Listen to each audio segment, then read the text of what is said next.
أعوذ بالله من الشيطان الرجيم. بسم الله الرحمن الرحيم. يا أيها الذين آمنوا ليبلونكم الله بشيء من الصيد تناله أيديكم ورماحكم ليعلم الله من يخافه بالغيب فمن اعتدى بعد ذلك فله عذاب أليم. سبحانك لا علم لنا إلا ما علمتنا إنك أنت العليم الحكيم. رب اشرح لي صدري ويسر لي أمري واحلل عقدة من لساني يفقهوا قولي. رب زدني علما. ہر قسم کی حمد و ثنا، تعریف و ستائش، بڑائی اور بزرگی، عظمت و کبریائی صرف اللہ رب العالمین کے لیے لائق اور زیبا ہے. درود و سلام ہو ہم سب کے آخری نبی جناب محمد الرسول اللہ صلی اللہ علیہ وسلم پر. محترم حضرات، آج خطبہ جمعہ کا موضوع ہے اللہ رب العالمین سے غائبانہ طور پر تنہائیوں میں، اکیلے میں ڈرنا.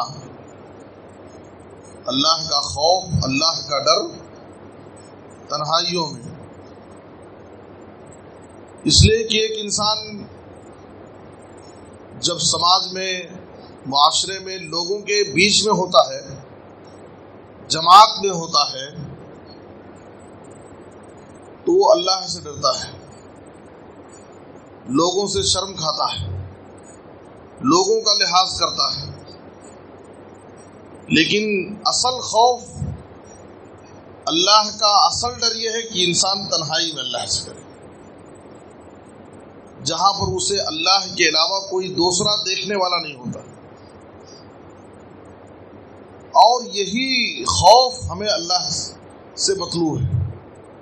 اللہ رب العالمین یہی خوف، اسی قسم کا ڈر ہم سے چاہتا ہے کہ ہم جہاں کہیں بھی رہیں، لوگوں کے بیچ میں ہوں، گھر میں ہوں، دکان میں ہوں، مکان میں ہوں، سفر میں ہوں، تجارت میں ہوں، کاروبار میں ہوں، بیوی بچوں کے ساتھ ہو، جہاں کہیں بھی رہیں ہم اللہ سے ڈریں.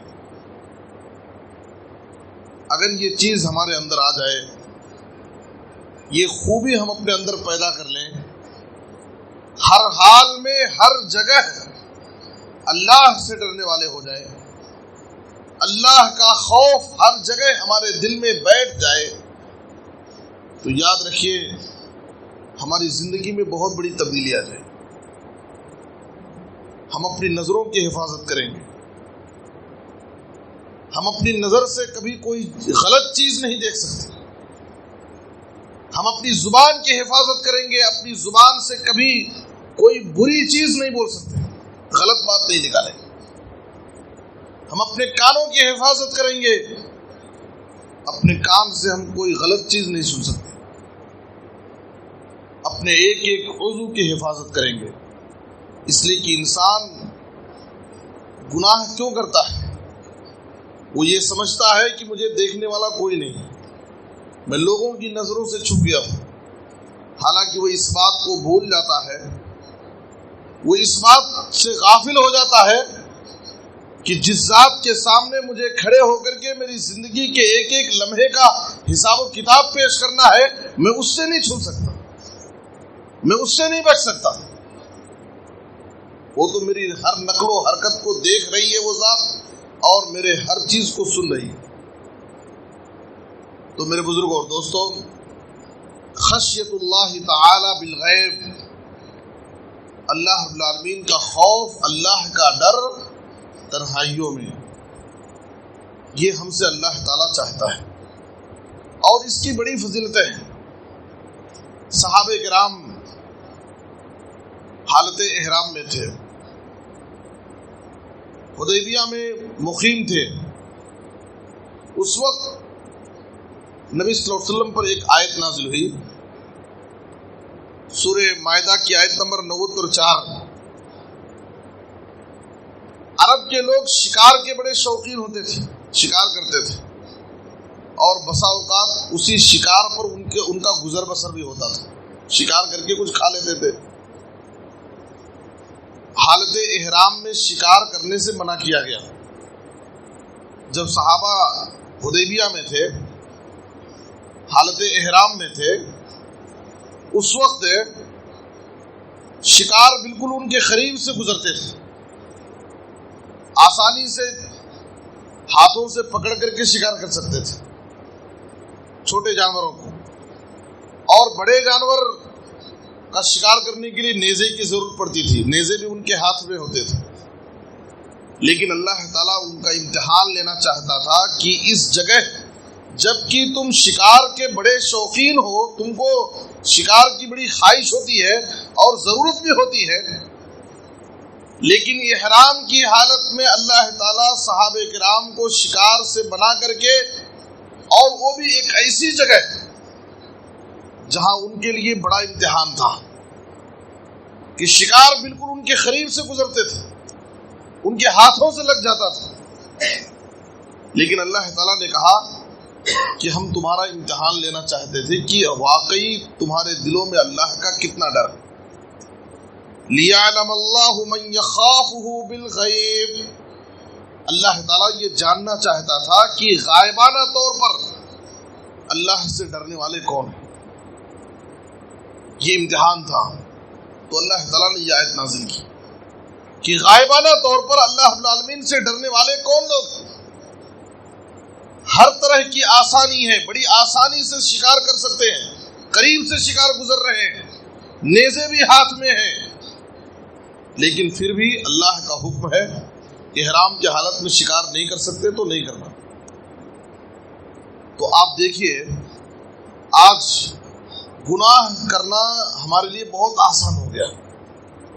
ایک وقت تھا کہ انسان کو فلم بینی کے لیے چھپ چھپ کر کے لوگوں کی نظروں سے سینما ہال جاتا تھا، لیکن آج تو گھر گھر سینما ہال بنا ہوا ہے۔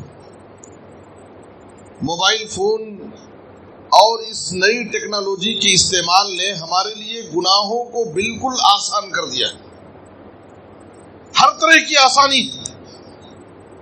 تنہائیوں میں خاص طور پر وہی شخص گناہوں سے بچ سکتا ہے جس کے دل میں واقعی اللہ کے سامنے کھڑے ہونے کا خوف ہوگا، اللہ کے عذاب اور اس کی سزاؤں کا ڈر اس کے دل میں ہوگا، اللہ کی عظمت اور اس کے جلال کا تصور اس کے دل میں ہوگا کہ مجھے رب کے سامنے کھڑا ہونا۔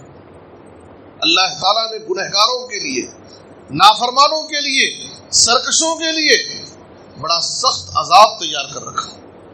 وہی انسان اس دور میں تنہائی میں گناہوں سے بچ سکتا ہے، ورنہ گناہوں کا ارتکاب اس وقت بہت آسان ہو گیا ہے۔ اسی لیے قرآن مجید میں اللہ تعالیٰ کئی مقامات پر غائبانہ طور پر تنہائی میں، اکیلے میں ڈرنے والوں کے لیے بڑی بشارتیں سنائی۔ اصل ڈر خوف یہی ہے کہ انسان جب تنہائی میں ہے، جب اس کے لیے گناہ کرنا بالکل آسان ہے، وہ لوگوں کی نظروں سے چھپا ہوا ہے، لیکن پھر بھی اللہ کے ڈر سے وہ گناہ چھوڑ دیتا ہے، اللہ کے ڈر سے وہ اپنی نظروں کی حفاظت کر لیتا ہے، اللہ کے ڈر سے وہ اپنے کان سے کسی غلط چیز کو نہیں سنتا ہے، اللہ کے ڈر سے وہ اپنے قدم کو گناہ کی طرف آگے نہیں بڑھاتا ہے۔ تو یہ اصل امتحان ہے ہمارے ایمان کا، ہمارے تقوی کا، اور اللہ کی نظر میں ایسے لوگ ہی محبوب ہیں، مقبول ہیں، پسندیدہ ہیں جو تنہائیوں میں بھی اللہ سے ڈرتے ہیں۔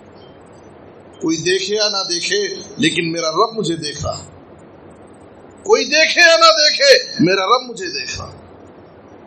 آج یہی ڈر، خوف، یہی صفت ہمیں اندر پیدا کرنا ہے، اس لیے کہ ٹیکنالوجی کے زمانے میں برائی کا ارتکاب بہت آسان ہو گیا ہے، گناہوں سے بچانا اپنے آپ کو بہت مشکل ہو گیا ہے۔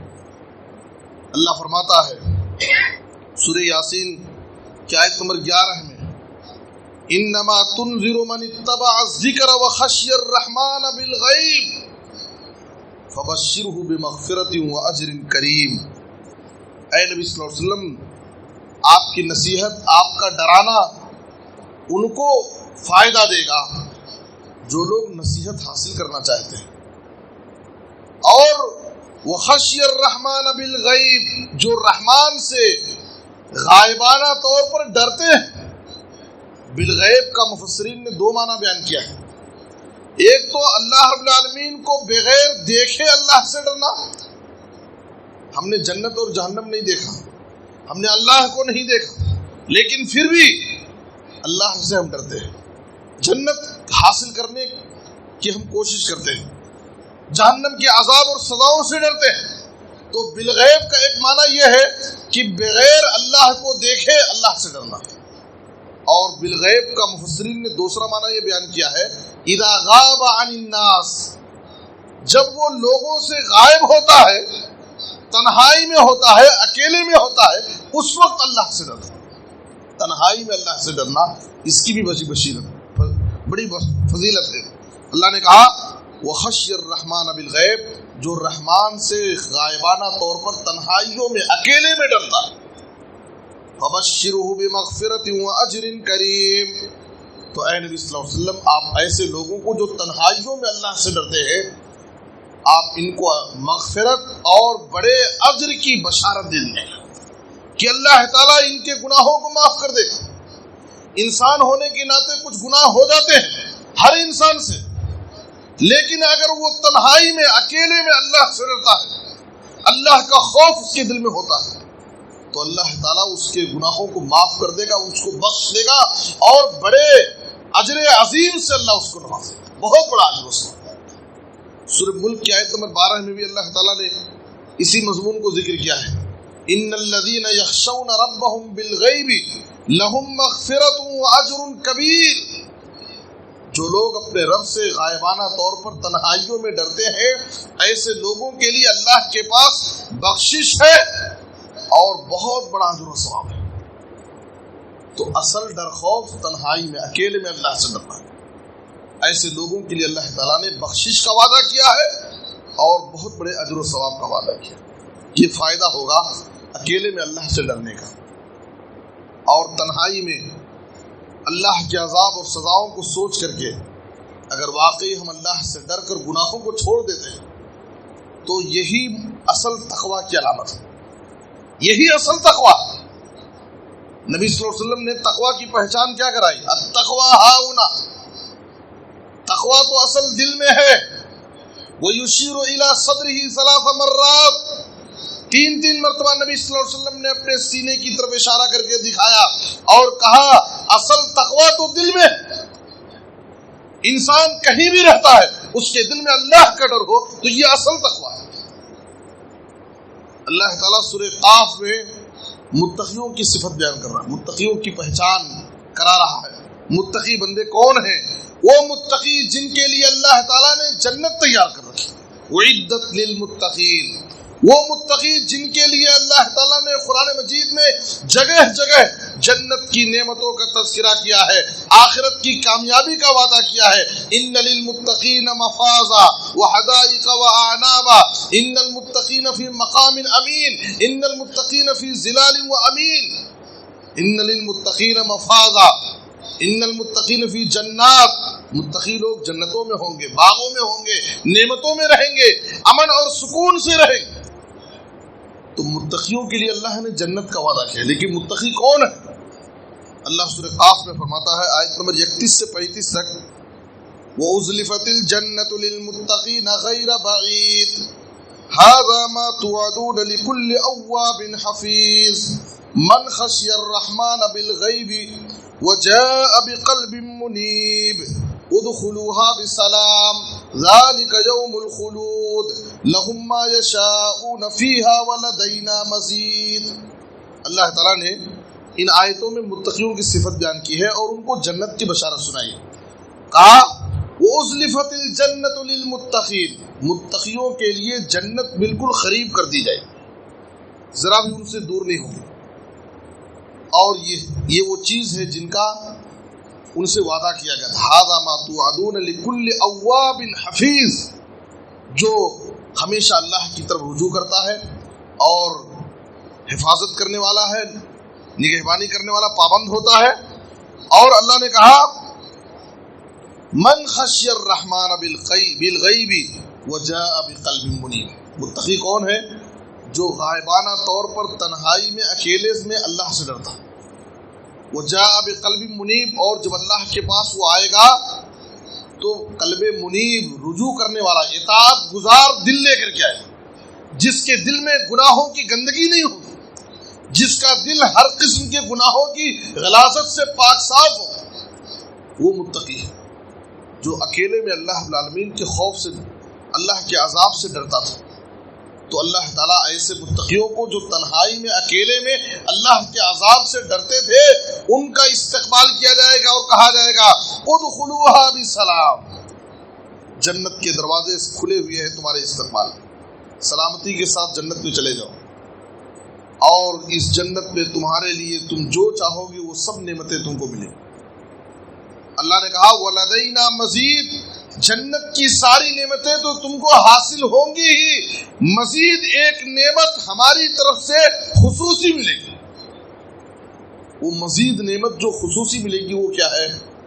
اللہ رب العالمین کا دیدار ہے، اللہ رب العالمین کا دیدار۔ دنیا میں ہم بغیر دیکھے اللہ پر ایمان لائے، دنیا میں ہم بغیر دیکھے اللہ سے ڈرتے تھے، جنت میں اللہ تعالیٰ متقیوں کو داخل کرنے کے بعد، جنت کی ساری نعمتیں دینے کے بعد بھی اللہ تعالیٰ جنتیوں کو سب سے بڑی نعمت دے گا، اور وہ نعمت کیا ہوگی کہ اللہ تعالیٰ اپنا دیدار کرائے گا۔ دنیا کی آنکھوں میں اللہ نے وہ طاقت نہیں دی ہے کہ اللہ تعالیٰ کو ہم دیکھ سکیں، دنیا کی آنکھوں میں وہ طاقت ہی نہیں۔ موسیٰ علیہ السلام نے رب ذوالجلال سے خواہش کی تھی اے اللہ تو مجھے اپنا دیدار کرا دے، اللہ نے کہا کہ اے موسیٰ دنیا کی آنکھوں میں طاقت نہیں دیکھنے کی مجھے، بہت ضد کیے تو اللہ نے کہا کہ پہاڑ پر ایک روشنی دکھاتا ہوں، وہ روشنی اگر تم دیکھ لیے تو مجھے دیکھ سکتے ہو۔ لیکن خر موسیٰ صعقا، موسیٰ علیہ السلام جیسی ہے وہ روشنی اللہ نے پہاڑ پر دکھایا، وہ روشنی دیکھ کر کے موسیٰ علیہ السلام بے ہوش ہو کر گر گئے، نہیں دیکھ سکے اس روشنی۔ تو دنیا کی آنکھوں میں یہ طاقت نہیں ہے کہ اللہ کے پرنور چہرے کو ہم دیکھ سکیں، لیکن قیامت کے دن نبی صلی اللہ علیہ وسلم نے کہا انکم سترون ربکم کما ترون القمر لیلۃ البدر، تم اپنے رب کو قیامت کے دن جنت میں اپنی آنکھوں سے ایسی ہی دیکھو گے جیسے 14ویں رات کے چاند کو اپنی آنکھوں سے دیکھتے ہو۔ 14ویں رات کا چاند بالکل صاف ہوتا ہے، نبی صلی اللہ علیہ وسلم نے کہا صحابہ آسمان میں بدلی نہ ہو، موسم بالکل صاف ہو، کیا سورج کو دیکھنے میں تمہیں کوئی تکلیف ہوتی ہے؟ 14ویں رات کے چاند کو دیکھنے میں کیا تمہیں کوئی تکلیف ہوتی ہے؟ کہا نہیں ہے اللہ کے رسول۔ تو آپ صلی اللہ علیہ وسلم نے کہا جنت میں تم اپنے رب کو ایسی ہی دیکھو گے، کوئی تکلیف نہیں ہوگی۔ تو میرے بزرگوں اور دوستو، ہمیں اللہ تعالیٰ اپنا دیدار کرائے گا، متقیوں کو اللہ تعالیٰ ان خوش نصیبوں میں ہمیں شامل فرمائے۔ لیکن یاد رکھیے نبی صلی اللہ علیہ وسلم نے کہا کہ اگر تم اللہ کا دیدار کرنا چاہتے ہو جنت میں تو عصر اور فجر کی نماز تم سے چھوٹنے نہ پائے۔ حدیث سے نبی صلی اللہ علیہ وسلم نے تعلیم دی کہ اگر تم اللہ کا دیدار حاصل کرنا چاہتے ہو اور یہ سعادت اور یہ مقام حاصل کرنا چاہتے ہو تو تمہاری زندگی میں عصر اور فجر کی نماز تم سے چھوٹنی نہیں چاہیے۔ عصر اور فجر کی نماز ہر حال میں تم پابندی کرو۔ ہم میں سے ہر شخص اپنی نمازوں کا جائزہ لے، ہم میں سے ہر شخص اپنی نمازوں کا جائزہ لے کہ نمازوں میں ہم کتنی پابندی ہم سے، اور خاص طور پر فجر کی نمازوں کی ہم سے کتنی پابندی ہوتی ہے۔ فجر کی نماز تو یہ ہماری ایمان اور ہمارے تقوی کو جانچنے کا ایک معیار۔ نبی صلی اللہ علیہ وسلم باقاعدہ فجر میں پوچھتے تھے کہ فلاں حاضر ہے، فلاں حاضر ہے۔ اس کے بعد نبی صلی اللہ علیہ وسلم کہتے تھے کہ یاد رکھو کہ عشاء، نبی صلی اللہ علیہ وسلم کے زمانے میں عشاء کی نماز بہت تاخیر سے پڑھی جاتی تھی، اس لیے آپ صلی اللہ علیہ وسلم نے کہا عشاء اور فجر کی نماز منافقوں پر بہت بھاری گزرتی ہے۔ عشاء اور فجر کی نماز منافقوں پر بہت بھاری گزرتی ہے۔ لیکن اگر لوگوں کو ان نمازوں کی فضیلت اگر معلوم ہو جائے تو وہ ضرور ان نمازوں میں حاضر ہوں گے. اگر چل کر کے آنے کی طاقت نہیں ہوگی تو گھسیٹ کر کے آئیں گے، لیکن ضرور وہ حاضر ہوں. میرے بزرگ اور دوستو، ہمیں ہر حال میں نمازوں کی پابندی کرنی چاہیے. نماز کے معاملے میں ایک مسلمان سے، ایک مومن سے کبھی بھی کوتاہی اور غفلت نہیں ہونی چاہیے. نماز کا معاملہ یہ ہمارے ایمان کا معاملہ ہے. نماز کا معاملہ یہ مسلمان اور کافر کے درمیان فرق کرنے والا معاملہ ہے. اسی نماز پر قیامت کے دن ہمارے اعمال کا دار و مدار ہوگا، اس لیے کہ پہلا حساب نماز کا ہوگا. اگر اس پہلے حساب میں ہم کامیاب ہو گئے تو آپ صلی اللہ علیہ وسلم نے کہا کہ اس کے دوسرے اعمال میں بھی وہ کامیاب ہو جائے. لیکن اس پہلے حساب میں اگر ہم پھنس گئے تو سمجھیے کہ اگلا حساب ہمارے لیے اور مشکل ہوتا جائے. اس لیے میرے بزرگ اور دوستو، آپ سے گزارش ہے کہ نماز یہ ہماری ایمان اور تقوی کی علامت ہے، اور نماز کے بارے میں ہم سستی اور کوتاہی سے کام نہ لیں. حدیث کے اندر نبی صلی اللہ علیہ وسلم نے فرمایا، صحیح بخاری کی مشہور حدیث ہے، عرش الہی کے سائے میں جگہ پانے والے خوش نصیب. ظاہر ہے کہ قیامت کا دن بڑا سخت ہوگا. آج سورج لاکھوں میل کی دوری پر ہے، لیکن دوپہر کے وقت میں گرمی، اس کی دھوپ اور اس کی تمازت کو ہم برداشت کرنے کی طاقت نہیں رکھتے ہیں. اس وقت جب نبی صلی اللہ علیہ وسلم نے کہا کہ سورج تمہارے سر کے اوپر ہوگا، 1 میل کی دوری پر ہوگا، اور سورج آگ کے گولے برسا رہا ہوگا، سارے لوگ میدان حشر میں پسینے میں ڈوبے ہوں گے، کسی کے ٹخنے تک، کسی کے گھٹنے تک، کسی کی کمر تک، کسی کو پسینے کا لگام پہنا دیا گیا ہوگا، پورا پسینے میں ڈوبا ہوگا، سارے لوگ پریشان ہوں گے، اور اس دھوپ سے بچنے کے لیے کہیں کوئی سایہ نہیں ہوگا. نبی صلی اللہ علیہ وسلم نے کہا کہ چند خوش نصیب ایسے ہوں گے جن کو عرش الہی، اللہ کے عرش کے نیچے سائے میں جگہ دیا جائے. کتنی بڑی فضیلت ہے، کتنا بڑا مقام ہے کہ جو خوش نصیب بندے اس سائے کے حقدار ہوں گے. نبی صلی اللہ علیہ وسلم نے ان خوش نصیبوں کے تذکرے میں اس شخص کا بھی تذکرہ کیا ہے، وَرَجُلٌ دَعَتْهُ امْرَأَةٌ ذَاتُ مَنْصَبٍ وَجَمَالٍ فَقَالَ إِنِّي أَخَافُ اللَّهَ.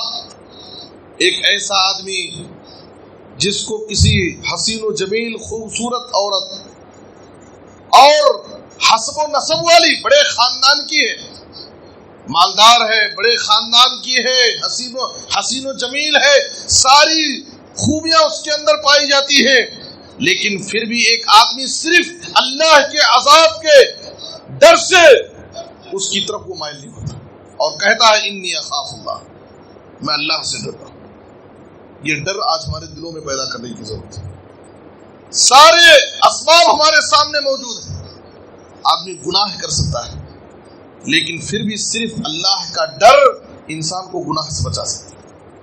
آج کے دور میں جس دور سے ہم گزر رہے ہیں اور جس ماحول میں ہم زندگی گزار رہے ہیں، اس ماحول میں ہمارے ایمان، ہمارے تقوی کا بہت بڑا امتحان ہم سے قدم قدم پر ہوگا. برائیاں خود آگے بڑھ کر کے ہم کو دعوت دیتی ہیں. بے حیائی کا ماحول ہے، بے پردگی کا ماحول ہے، اور موبائل فون اور انٹرنیٹ نے تو بے حیائی اور برائی کو پھیلانے میں بہت بڑا کردار ادا کیا. ایڈورٹائز کے نام پر آج دیکھیے، آج موبائل فون میں کیسی بے حیائی کے مناظر ہم کو دکھائے جاتے ہیں. ہمارے ایمان اور تقوی کا بہت بڑا امتحان. وہی انسان اپنے آپ کو گناہوں سے بچا سکتا ہے جس کے دل میں واقعی اللہ کا ڈر، اللہ کا خوف. نبی صلی اللہ علیہ وسلم نے کہا عرش الہی کے سائے میں وہ خوش نصیب جگہ پائے گا جس کو ایک ایسی حسین و جمیل عورت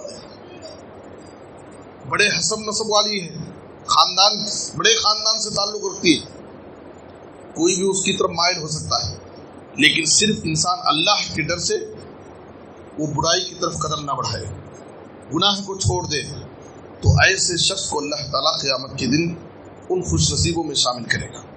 میرے بزرگوں اور دوستو، اور یاد رکھیے تنہائیوں میں ہم اللہ سے ڈریں گے. تنہائیوں میں اگر ہم اللہ سے ڈریں گے، ہماری زندگی میں کبھی کوئی مشکل آ گیا، مشکل میں پھنس گئے تو یاد رکھیے اللہ تعالیٰ ہمارے لیے آسانی کر دے گا. یہ ایسی خوبی ہے تنہائیوں میں اللہ سے ڈرنا. غار والوں کا واقعہ آپ جانتے ہیں. 3 لوگ غار میں پھنس گئے. ان تینوں میں سے ایک نے تینوں نے اپنے زندگی کے نیک اعمال کا وسیلہ بنا کر کے اللہ سے دعا کیا، اے اللہ ہم نے اپنی زندگی میں یہ عمل خالص تیری رضا کے لیے کیا ہے، اے اللہ میرے اس عمل کو قبول کر کے آج کی اس مشکل اور پریشانی سے تو مجھے نجات دے. تینوں نے اللہ سے دعائیں مانگی، اللہ نے ان کی دعاؤں کو قبول کیا اور ان کو صحیح سالم غار سے باہر نکال دیا. حالانکہ اس غار سے باہر نکلنے کی ان کے پاس کوئی سبیل نہیں تھی، موت ان کو دعوت دے رہی تھی، لیکن انہوں نے اپنی زندگی کے مخلصانہ عمل کا وسیلہ بنا کر کے اللہ سے دعائیں کی.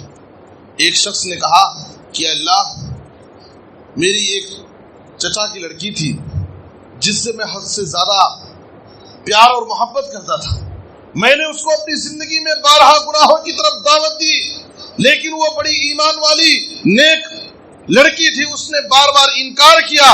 لیکن جب اس کی زندگی میں ایک مشکل اور پریشانی کا موقع آیا، اس کو 100 دینار کی ضرورت تھی اور میرے پاس 100 دینار تھے.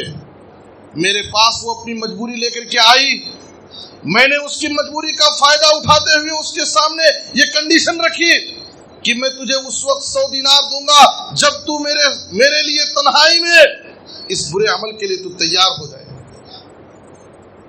وہ ایمان والی بندی مجبور تو ضرور تھی، لیکن مجبوری میں بھی وہ اپنی ایمان اپنے اخلاق کا سودا نہیں کر سکتی تھی. یہ ہمارے نوجوانوں کے لیے، مسلمان لڑکوں اور لڑکیوں کے لیے بہت بڑا پیغام ہے، بہت بڑی نصیحت ہے. آج جس زمانے سے ہم گزر رہے ہیں، مسلم لڑکیوں کی ارتداد کی ایک لہر چل رہی ہے. مسلمان لڑکیاں مرتد ہو رہی ہیں، عشق اور پیار کے نام پر کے فتنے میں مبتلا ہو رہی ہیں. ضرورت ہے کہ سماج اور معاشرے کے نوجوان اپنی غیرت کو جگائیں اور اصلاح معاشرہ کا کام کریں، لوگوں میں بیداری لائیں. یہ ایمان، یہ اسلام، یہ عقیدہ، یہ توحید، یہ صحیح منہج، یہ کتاب و سنت کا جو طریقہ ہمیں ملا ہے، یہ اللہ کی طرف سے بہت بڑی نعمت ہے. اس کو ہم لوگوں میں پھیلائیں، لوگوں کو دعوت دیں. آج لوگوں کو ایمان کی قدر معلوم نہیں، اس عقیدہ توحید کی اہمیت آج لوگوں کے پاس نہیں ہے. بڑی آسانی سے اپنی ایمان اور اخلاق کو بیچ دے رہے، عشق اور پیار کے فتنے میں مبتلا ہو کر. وہ اللہ والی بندی، وہ نوجوان کہتا ہے غار میں پھنسا ہوا ہے، نوجوان اپنی زندگی کی اس نیکی کو یاد کر رہا ہے. اے اللہ تو بہتر جانتا، میں گناہ کرنے کے لیے بالکل تیار تھا، لیکن اس اللہ کی بندی نے مجھے غیرت دلائی اور اس نے کہا اتق اللہ ولا تفض الخاتم الا بحقی. اے اللہ کے بندے تو اللہ سے ڈر جا اور میری اس مجبوری کا غلط فائدہ مت اٹھا. دل سے جو بات نکلتی ہے اثر رکھتی ہے، پر نہیں طاقت پرواز مگر رکھتی ہے. اس کی دل سے نکلی ہوئی بات میرے دل میں اثر کر گئی. اس نے مجھ سے کہا اللہ سے ڈرو اور میری اس مجبوری کا فائدہ مت اٹھاؤ. میرے دل میں اے اللہ تیرا ڈر پیدا ہو گیا. فقمت وترکتها، میں فوراً وہاں سے اٹھ گیا اور میں نے اس کو چھوڑ دیا اور گناہ سے باز آ گیا. اے اللہ تو بہتر جانتا ہے کہ جو 100 دینار میں نے اس غلط کام کے لیے اس کو دیا تھا، وہ 100 دینار بھی میں واپس نہیں لیا، میں اللہ کے لیے چھوڑ دیا اس کو. اے اللہ تو میری اس نیکی کو قبول کر کے آج کی اس مشکل سے مجھے نجات دے دے. اللہ تعالیٰ نے اس بندے کی دعا قبول کی اور ان کو صحیح سالم اس غار سے باہر نکال دیا.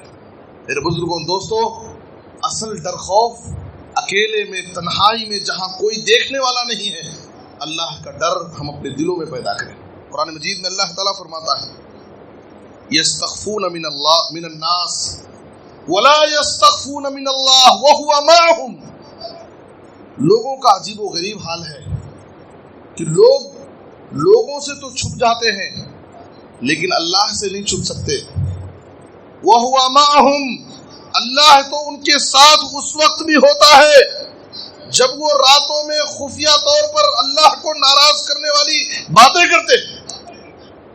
اللہ ان کی ایک ایک بات کو سن رہا ہے، راز و نیاز کی باتوں کو اللہ جانتا ہے، سنتا ہے، ہماری سرگوشی کی باتوں کو بھی اللہ جانتا ہے۔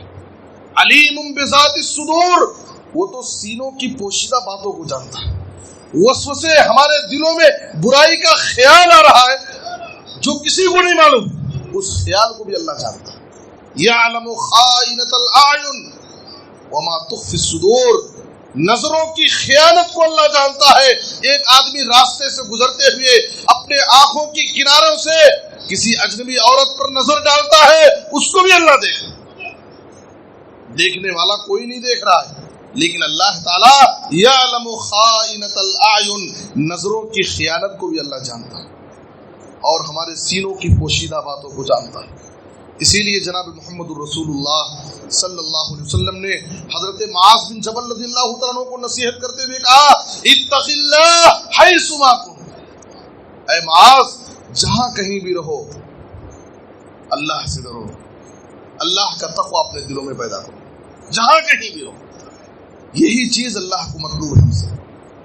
آج ہمارے اندر منافقت پائی جاتی ہے، لوگوں کے درمیان ہے اللہ سے ڈر رہے ہیں، ماشاءاللہ بڑے نمازی ہیں، حاجی ہیں، بڑے نیک ہیں، لیکن تنہائیوں میں اصل اللہ سے ڈرنا ہے۔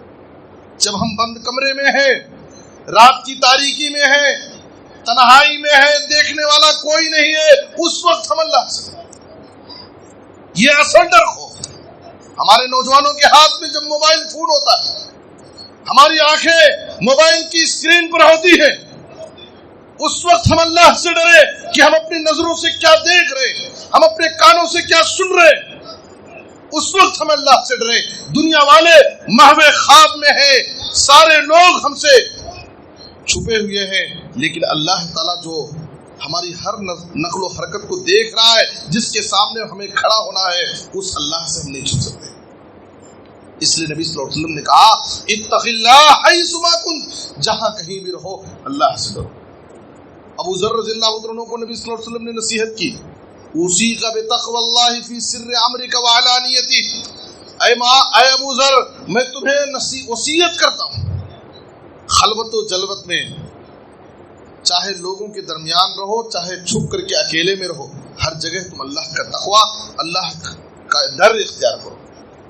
میرے بزرگوں اور دوستو، نبی صلی اللہ علیہ وسلم نے کہا ثلاث منجیات، تین چیزیں انسان کو اللہ کے عذاب سے نجات دلانے والی۔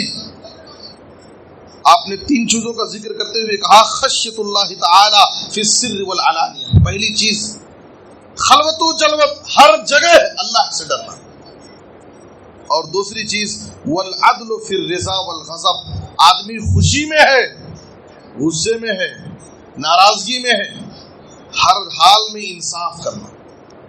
انصاف ہر جگہ ہونی چاہیے۔ اپنے رشتہ داروں کے خلاف ہمیں انصاف کی ضرورت پڑے تو وہاں بھی ہم انصاف کریں، اپنے بھائی بہنوں کے خلاف، اپنے دوستوں کے خلاف، کہیں بھی ہو۔ یہاں تک کہ قرآن نے کہا کہ کسی دشمن کے ساتھ بھی اگر تمہیں فیصلہ کرنے کی ضرورت پڑے تو اس کی دشمنی تمہیں انصاف کرنے سے نہ روکے، کہ یہ تو میرا دشمن ہے، ہم اس کے ساتھ غلط فیصلہ کرتے ہیں، ایسا نہیں ہونا چاہیے۔ اسلام ہر جگہ انصاف کی تعلیم دیتا ہے، اپنوں کے ساتھ بھی، غیروں کے ساتھ بھی، قریبی لوگوں کے ساتھ بھی، دور کے لوگوں کے ساتھ بھی، ہر جگہ انصاف کی آواز اٹھائیں، انصاف کی تعلیم دیں۔ اور تیسری یہ چیز آپ کو آخرت میں اللہ کے عذاب سے نجات دلائے گی۔ اور تیسری چیز آپ نے کہا والقصد فی الفقر والغنا، غریبی میں بھی اور مالداری میں بھی میانہ روی اختیار کریں، درمیانی راستہ اختیار کریں۔ ایسا نہیں کہ اللہ نے خوب دیا ہے تو خوب خرچ کریں، اس کے بعد خالی ہو جانے کے بعد آدمی مجبور ہو جائے۔ ہر حال میں ایک میڈیم سے آدمی اپنی زندگی گزارے، اور قرآن کا حکم یہی ہے وَوَكَانَ بَيْنَ ذَلِكَ قَوَامًا وَالَّذِينَ إِذَا أَنفَقُوا لَمْ يُسْرِفُوا وَلَمْ يَقْتُرُوا وَكَانَ بَيْنَ ذَلِكَ قَوَامًا۔ ایمان والے رحمان کے بندے، عباد الرحمان کی جو صفت اللہ نے قرآن میں بیان کی ہے کیا ہے؟ وَالَّذِينَ إِذَا أَنفَقُوا لَمْ يُسْرِفُوا، جب وہ خرچ کرتے ہیں تو فضول خرچی بھی نہیں کرتے، وَلَمْ يَقْتُرُوا اور نہ بخیلی کرتے، وَكَانَ بَيْنَ ذَلِكَ قَوَامًا بلکہ درمیانی راہ اختیار کرتے ہیں۔ درمیانی راہ اختیار کرتا ہے۔ تو نبی صلی اللہ علیہ وسلم نے کہا کہ یہ تین چیزیں تنہائی میں ہر جگہ اللہ سے ڈرو، اور ہر حال میں انصاف کو لازم پکڑو، اور ہر حال میں درمیانی راہ اختیار کرو، چاہے امیری ہو چاہے غریبی ہو، تو تمہیں یہ چیز اللہ کے عذاب سے نجات دلائے گی۔ حضرت عبداللہ بن عمر رضی اللہ عنہ ایک راستے سے گزر رہے تھے، پہاڑ کے دامن سے بکریوں کا ایک چرواہا بکریاں چرا کر کے واپس لوٹ رہا تھا۔ عبداللہ بن عمر رضی اللہ عنہ نے اس کی ایمان اور اس کے تقوی کا امتحان لینا چاہا۔ دیکھیں کہ بکریوں کی اس چرواہے کا ایمان اور تقوی کتنا مضبوط ہے، اس کے دل میں کتنا اللہ کا ڈر ہے۔ اس کا ایمان جانچنے کے لیے عبداللہ بن عمر نے کہا، اے بکریوں کے چرواہے، میں ایک مسافر ہوں، مجھے ایک بکری کی ضرورت ہے، تو مجھ سے ایک بکری بیچ دے اور اس کی قیمت سے تو فائدہ اٹھا لے۔